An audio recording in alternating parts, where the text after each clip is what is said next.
Continuamos o nosso cenário político. Nesta segunda-feira, a gente está conversando sobre a situação financeira do IFRN, que é afetada pelos cortes que aconteceram aí nas universidades, institutos federais em todo o país.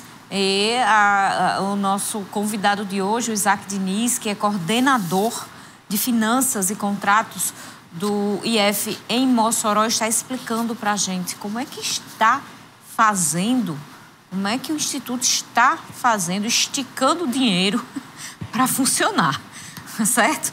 E a gente está falando, vai falar também durante esta semana muito, Vonúvio, sobre os projetos do Executivo que foram enviados à Câmara de Mossoró para aprovação em regime de urgência já antes do recesso.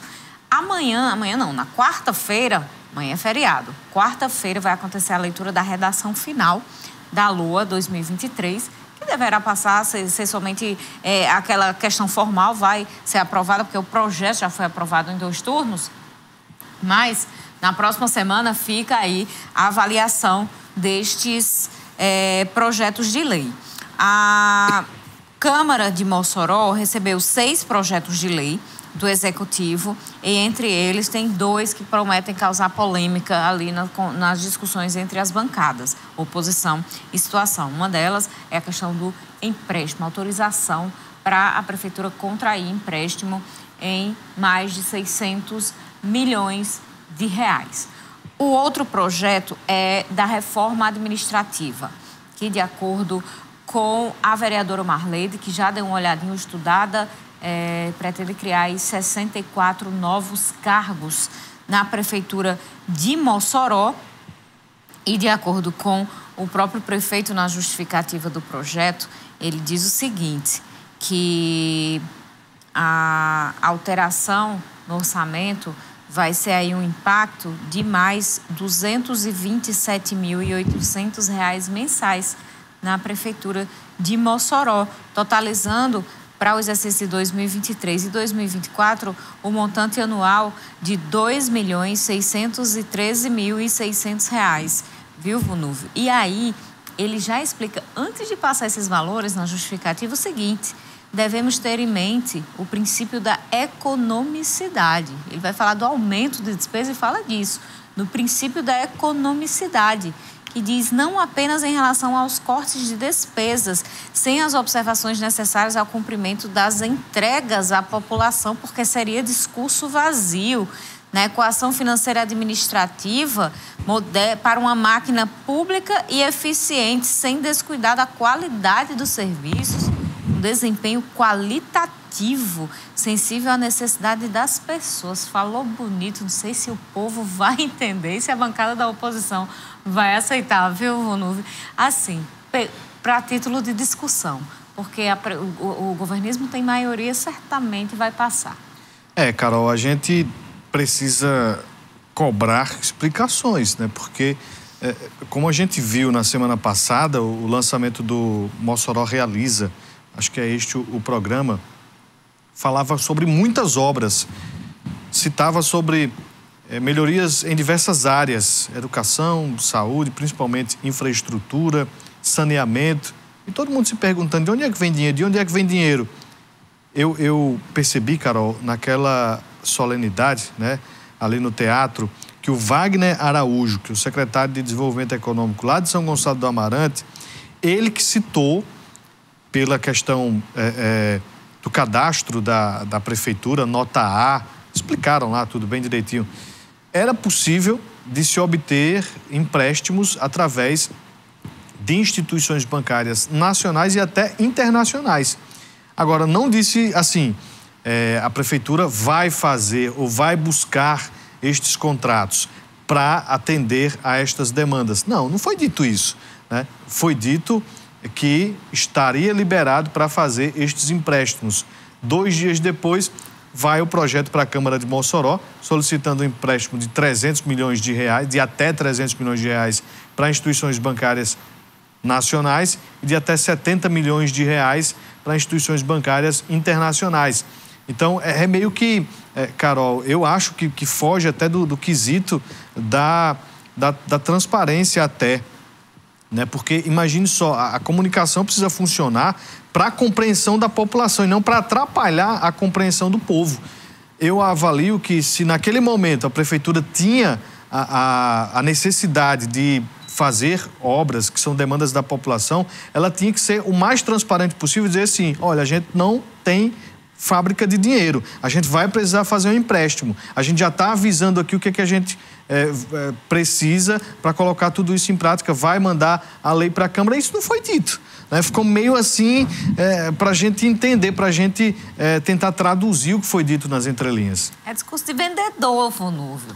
Vende a ideia, o que é bonito, Mossoró vai ficar moderna, vai ter todos os projetos que sempre sonhou e que nunca ninguém realizou, porque aquela lista traz ali demandas de décadas aqui de Mossoró. Vendeu tudo muito lindo. 2 dias depois, agora vamos falar dos valores. É esse valor aqui que você precisa para pagar esse produto. É desse jeito que funciona, viu, Vonúvio? A questão aí da venda da ideia.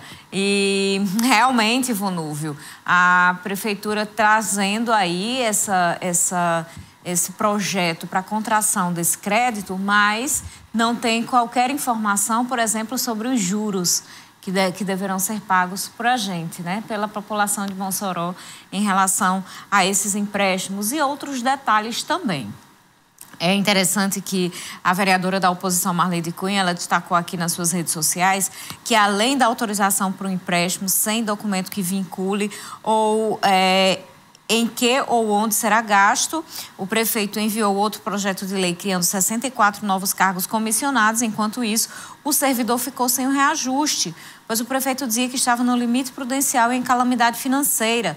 E assim sobem de 782 para 746 cargos de nomeação do prefeito, mas o servidor efetivo não teve reajuste. E o mais interessante disso, Vonúvio, é que o município ainda está, sim, com o decreto de calamidade financeira em vigência. Ainda não foi revogado. E eu conversei com o secretário de Desenvolvimento Econômico hoje sobre isso e ele disse que vai ser revisto no início de 2023. Então, vamos ver como é que a prefeitura vai esclarecer essa situação e como é que isso vai ser debatido na Câmara Municipal esta e na próxima semana.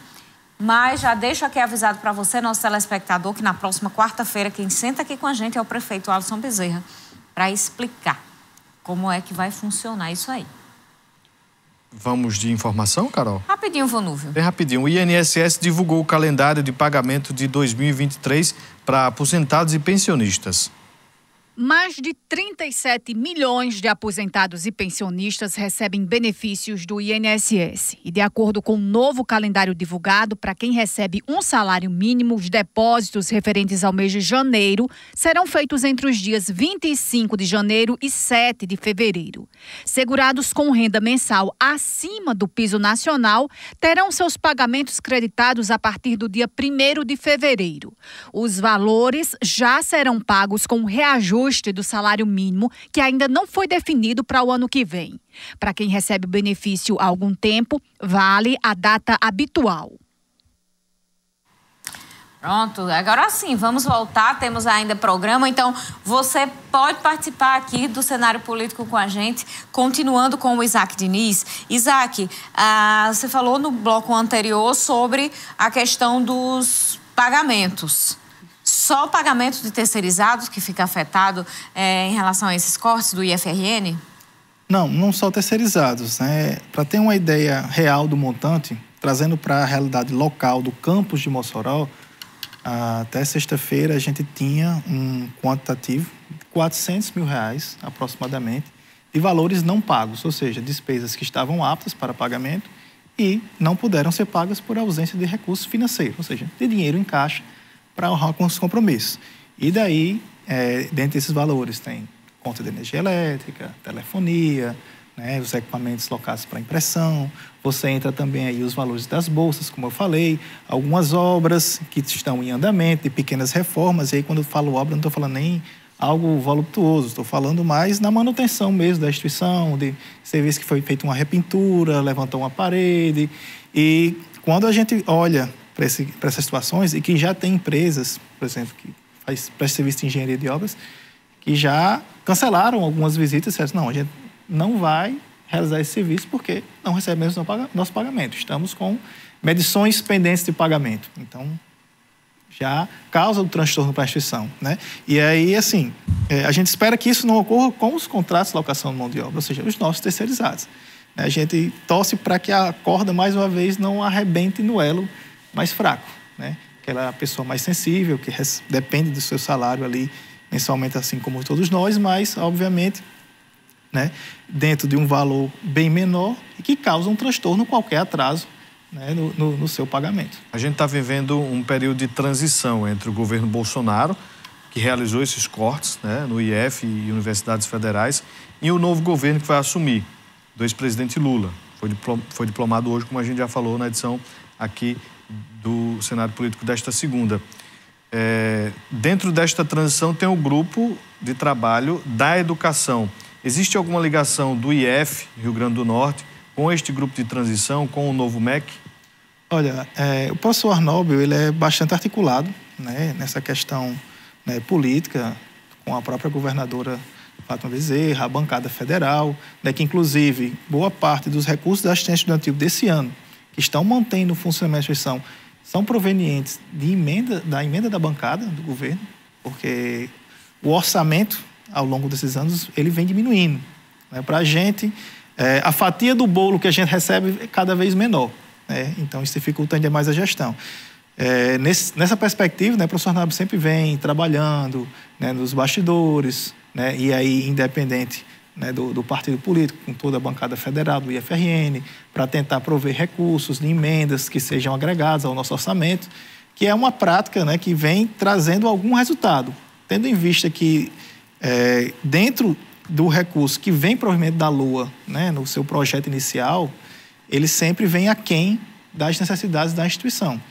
A gente vem tendo algum ganho, né, entre a aprovação e a efetivação da lei, através de algumas emendas parlamentares. E sim, né, além das emendas parlamentares, vem se buscando, né, dentro do novo governo, o retorno do investimento na educação, né? Porque quando a gente tem cortes sucessivos, né, por mais que a gente conseguimos passar o ano, né, não houve o fechamento da instituição, mas comprometeu o nosso grau de investimento, a nossa capacidade de melhorar o que fazemos, ou manter aquela qualidade que é o objetivo do Instituto Federal, que é manter um ensino de qualidade, né, democratizar esse ensino de qualidade para todas as regiões do país, e aí, sobretudo, aqui dentro do Estado, dentro dos seus 22 campos, mais a reitoria. Quero mandar um alô aqui para o João, da UPA do BH, sempre ligado, também o Niel do Sumaré. Um abraço para todo mundo do Sumaré, acompanhando o cenário político. Olha, a gente tem aqui opiniões. Peraí que eu vou descobrir o nome. É a Nineudes. Diz o seguinte: o presidente Bolsonaro parece que tem ódio da educação. Lamentável a opinião dela aqui. E tem a Graça também, aqui do Nova Betânia, que diz que está feliz com a diplomação de Lula, mas, ao mesmo tempo, indignada com a situação da educação. É exemplo do IFRN, como está sendo exposto pelo entrevistado. Ela diz: tudo isso me preocupa e entristece. Estou torcendo para que em 2023 possamos ter notícias animadoras, mas entendo que não será fácil diante do caos em que se encontram os diversos setores do nosso país. Graça da Nova Betânia, sempre ligada aqui, sempre opinando, sempre se inteirando dos assuntos através do cenário político. Isaac, existe uma expectativa de que essa situação se reverta? Hoje, não temos nenhum indicativo claro do governo que ocorra uma reversão, tanto orçamentária quanto financeira, né? Há uma batalha interna, né, dentro do Ministério da Educação, propriamente dito, para que haja uma liberação de financeiro, porque quem faz a liberação do recurso financeiro é a Secretaria do Tesouro Nacional, não é diretamente o Ministério da Educação, né? Vem do Ministério da Economia, a partir do que a gente informa que tem despesas a serem pagas. E, nesse primeiro instante, a gente só teve esse pequeno alento dos valores da assistência ao educando. Então, algumas bolsas foram pagas, não em sua totalidade, esperamos conseguir pagá-las, né? As que já estão com o seu vencimento já atrasado, para que os alunos não tenham um grande prejuízo. Mas, no geral, né, a gente não tem recursos para honrar com nenhum outro tipo de compromisso, né? Hoje mesmo, conversando com o pessoal da reitoria, né, há uma expectativa de que até o dia 15 ocorra alguma liberação, mas é tudo muito vago, alguma liberação de algum valor, vamos nos preparar para definir o que é prioritário, ou seja, escolher aquilo que a gente pode pagar, né? Então, as ações que a gente está executando para mitigar isso é basicamente cortar a carne. Então, deixar de executar atividades, como eu falei, das aulas de campo, alguns eventos, né? Então, quaisquer situações que dependem do recurso financeiro imediato, como diários, servidores, né? Participar de qualquer tipo de reunião, um evento, capacitação, estão todos suspensos. Então, não existem tem como setores pagamento. que podem parar? Eu não digo parar propriamente dito, porque, como eu disse, a gente ainda tem aquelas empresas que estão mantendo os contratos funcionando. A partir do momento que essas empresas possam vir a suspender suas atividades, então a gente passa a deixar de ter uma prestação de serviço básico para a instituição, que aí compromete o funcionamento.